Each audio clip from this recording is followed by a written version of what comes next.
Kumusta kayo mga soy ko? Ngayong araw na to, magluluto tayo ng nilagang ulo ng baboy.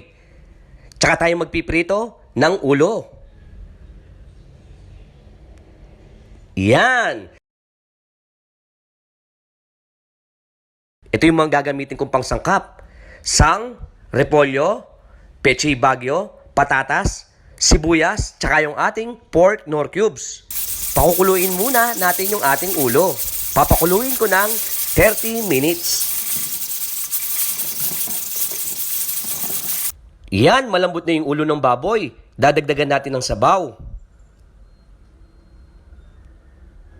Tatakpan natin uli hanggang kumulo. Pag kumukulo na, ilalagay na natin yung ating pangsahog. Unahin natin yung sibuyas, patatas, ganun din yung ating mga gulay.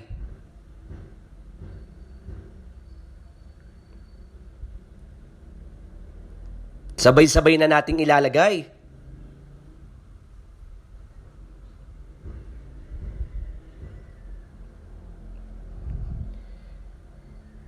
Dinagdagan ko ng gulay para masarap.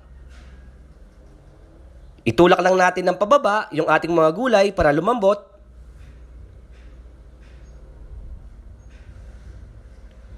Ilalagay na rin natin yung ating pork nor cubes. Yan, hayaan na nating kumulo yung ating nilagang ulo ng baboy. Yan, luto na yung ating nilagang ulo ng baboy. Tsaka yung ating piniritong ulo ng baboy. Gumawa na rin ako ng sausawan. Tikman na natin.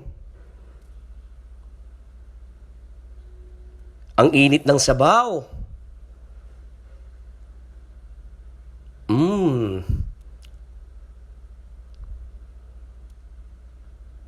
Tikman natin yung pinirito.